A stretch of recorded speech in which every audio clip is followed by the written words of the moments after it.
अस्सलाम वालेकुम, मैं हूं सुमेरा मिर्ज़ा। आप देख रहे हैं मेरा यूट्यूब चैनल। और आज जो हम बात करने जा रहे हैं, चाहे वो थोड़ा ड्यूरेशन उसका चाहे कम ही हो, लेकिन बात बहुत इंटरेस्टिंग है वो जो मैं आपसे करना चाह रही हूँ। वो ये है कि आपने देखा होगा कि जब भी जनरल इलेक्शन होते हैं या कोई भी ज़िमनी इलेक्शन होता है तो इल्ज़ाम आयद किया जाता है, स्पेशली दो जमातों की तरफ से, पाकिस्तान मुस्लिम लीग नून और पाकिस्तान पीपल्स पार्टी। जब से पाकिस्तान तहरीक इंसाफ जो है वो इक़्तिदार में आई है, तब से हमें यही सुनने को मिल रहा है कि जी ये प्लान्ड इलेक्शन होते हैं, प्लान्ड रिज़ल्ट्स होते हैं और सिलेक्टेड लोगों को आगे लाया जा रहा है और ज़ाहिर है हमारे जो इदारे हैं उनको इन्वॉल्व करने की कोशिश की जाती है। तो आज एक बड़ा इंटरेस्टिंग वाक़या पेश आया है। बल्कि आपने देखा होगा कि अभी जो एक एप्लीकेशन मूव की गई है पाकिस्तान मुस्लिम लीग नून की तरफ से, पहले उसका मैं सियाक़ो सबाक आपके साथ डिस्कस करना चाहती हूँ। आपने देखा कि कराची में जो ज़िमनी इलेक्शन हुआ है हाल ही में, पाकिस्तान तहरीक इंसाफ, पाकिस्तान मुस्लिम लीग नून, पाकिस्तान पीपल्स पार्टी, तहरीक लब्बैक पाकिस्तान, सब लोगों ने इसमें हिस्सा लिया। और जो उनकी पार्टी है, क्या नाम है, जो MQM के जो थे, PSP भी उसमें थी।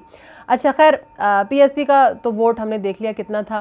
खैर उसको हम छोड़ते हैं, हम अपनी बड़ी जो तीन पार्टीज़ हैं हम उनकी बात करते हैं। पाकिस्तान तहरीक इंसाफ, पाकिस्तान मुस्लिम लीग नून और पाकिस्तान पीपल्स पार्टी। रिजल्ट्स आए आपके सामने हैं, बहुत कम मार्जिन था। पाकिस्तान पीपल्स पार्टी जो है वो विन कर गई और पाकिस्तान मुस्लिम लीग नून जो है इनमें बड़ा सख्त मुकाबला रहा।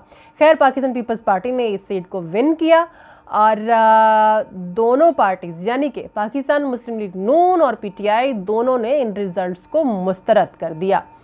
यहाँ पर जो चीज़ मैं ऐड करना चाहूँगी, नंबर 1 वो ये कि हम देखते हैं कि डस्का इलेक्शन होते हैं तो वहाँ पर जो भी रिज़ल्ट्स आते हैं उनको मुस्तरद कर दिया जाता है। जनरल इलेक्शन हुए उनको मुस्तरद कर दिया गया पाकिस्तान मुस्लिम लीग नून पीपल्स पार्टी की तरफ से।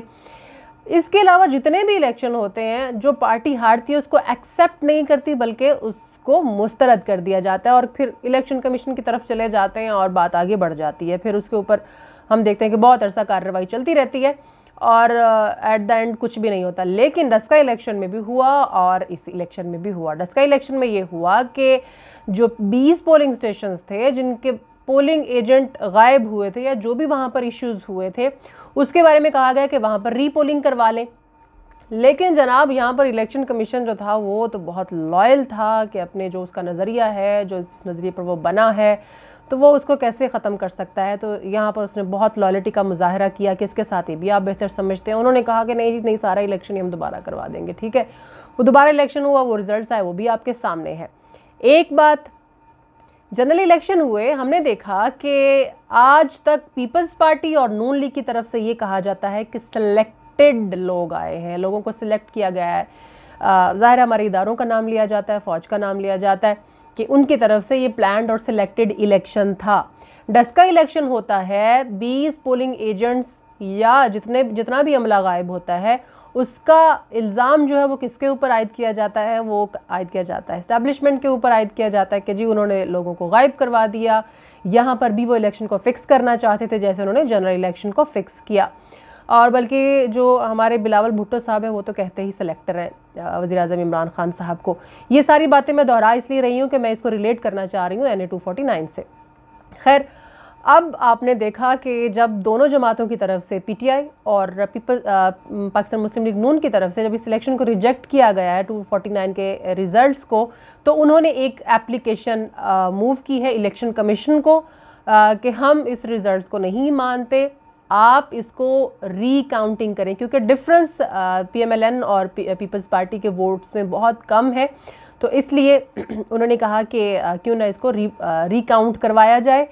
और जो बात इंटरेस्टिंग है और डिस्कस करना चाह रही हूँ वो, और मैंने पिछली जो सारी तमहीद बांधी है उसका ताल्लुक़ इस लाइन से है कि उन्होंने इस एप्लीकेशन में ये भी लिखा कि जो इंतखाबी मवाद है और जो बैलेट पेपर्स हैं वो सब के सब जब तक रीकाउंटिंग नहीं हो जाती, जब तक इसके ऊपर दोबारा कार्रवाई नहीं हो जाती, वो सबका सब सामान जो है वो रेंजर्स या आर्मी की तहवील में दे दिया जाए। क्या करना चाहते हैं आप? चाहते क्या हैं? आपकी सोच क्या है? सलाम है आपकी सोच को।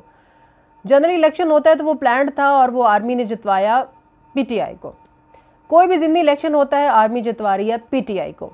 ठीक है, यहाँ पर आपको आर्मी का तहफ़्फ़ुज़ चाहिए। क्या क्या क्या वजह क्या है, मैं पूछना चाहती हूँ। पाकिस्तान मुस्लिम लीग नून के जो जियाले हैं, पाकिस्तान मुस्लिम लीग नून के जो सपोर्टर्स हैं, मैं उनसे पूछना चाहती हूँ, आप बढ़ चढ़ के बुग़्ज़ माविया में आप पाकिस्तान के इदारों के ख़िलाफ़ बात करते हैं, ठीक है। यहाँ आपके मियाँ साहब, आपकी जो पार्टी है, आपके जो कायदीन हैं, वो ये चाहते हैं कि वो सारा जो इंतखाबी मवाद है वो सारा का सारा फ़ौज की तहवील में दे दिया जाए। अब फ़ौज फिक्स नहीं करेगी, अब फ़ौज सेलेक्ट नहीं करेगी। फिर जब फ़ौज जो है वो इंतखाबी सारा जो प्रोसीजर होता है उसमें जब पार्टिसिपेट करती है, तब आपको इसके ऊपर एतराज़ होता है। फ़ौज जब कोरोना के SOPs को नाफिज करवाने के लिए रोड्स पे आती है, तब आपको एहतजाज होता है। फ़ौज जब कोई भी अवामी काम करने के लिए सड़कों पर आती है, तब आपको एहतजाज होता है। अब आपको फ़ौज की प्रोटेक्शन चाहिए। क्यों? क्योंकि आपके अपने वोटों का मामला है, ठीक है। यहाँ पर आपको लगता है कि फ़ौज आप की हेल्प करेगी।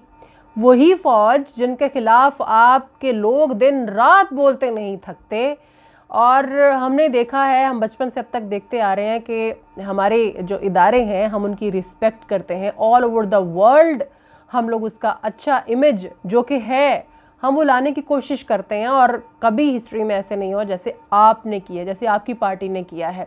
क्यों? क्योंकि आपको आवाम ने रिजेक्ट कर दिया। आपको ये लगता है कि आपको आवाम ने रिजेक्ट नहीं किया, आपको रिजेक्ट करवाया गया है। यहाँ भी आपको यही लगता है कि फ़ौज प्रोटेक्ट करेगी। तो फ़ौज का काम ही प्रोटेक्ट करना है, फ़ौज का काम सिलेक्ट करना नहीं है। अब आपको ये बात समझ आई, या यहाँ भी आप सिर्फ अपना फ़ायदा लेंगे और चलते बनेंगे? मुझे ये समझ नहीं आ रही कि आप क्या सोचकर ये कह रहे हैं कि फ़ौज की तहवील में दे दिया जाए। वही फ़ौज जिसके ऊपर आप दिन रात जो है वो इल्ज़ामात की बौछार करते रहते हैं। आप चाहते हैं कि वही आएँ और वही आपके इंतखाबी जो सामान है उसको प्रोटेक्ट करें। खैर, मैं यही बात करना चाह रही थी, और सारे जो सपोर्टर्स हैं पाकिस्तान मुस्लिम लीग नून के, उनसे मैं इस सवाल का जवाब ज़रूर चाहूँगी कि अब आपको फ़ौज के ऊपर भरोसा क्यों है? वही फ़ौज जिसके ऊपर आप बहुत सारे इल्ज़ामात लगाते हैं, अब आपको उसके ऊपर भरोसा किस वजह से है? क्या आपको लगता है कि ये इसका मतलब तो यही हुआ ना कि आपको लगता है कि पाकिस्तान पीपल्स पार्टी जो है वो इलेक्शन को प्लान कर रही है, तो इसका मतलब है कोई और लोग भी हैं जो इलेक्शन को प्लान करते हैं आपकी नज़र में, सिर्फ फ़ौज नहीं है। इसका मतलब है आप भी करते होंगे। फिर सवाल तो फिर बहुत उठते हैं इन बातों से। खैर, मैं यही बात करना चाह रही थी आज। अब जो पाकिस्तान मुस्लिम लीग नून के जो जियाले हैं, सपोर्टर्स हैं, बढ़ चढ़ के बोलते हैं, बड़ी पोस्टें लगाते हैं, सोशल मीडिया पर बढ़ चढ़ के आ जाते हैं, छोटी सी बात होती है तो मौका जाने नहीं देते अपने हाथ से।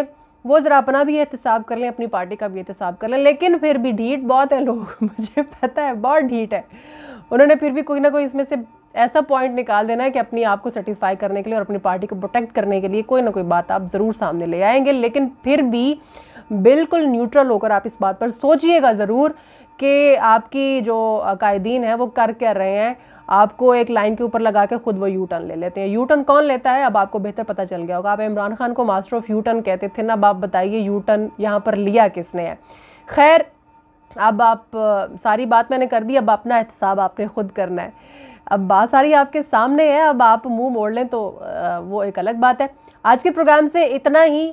कल इंशाल्लाह से फिर आपकी खिदमत में हाजिर होंगे एक नए टॉपिक के साथ। सुमेरा मिर्ज़ा को इजाज़त दीजिए। अल्लाह हाफिज़।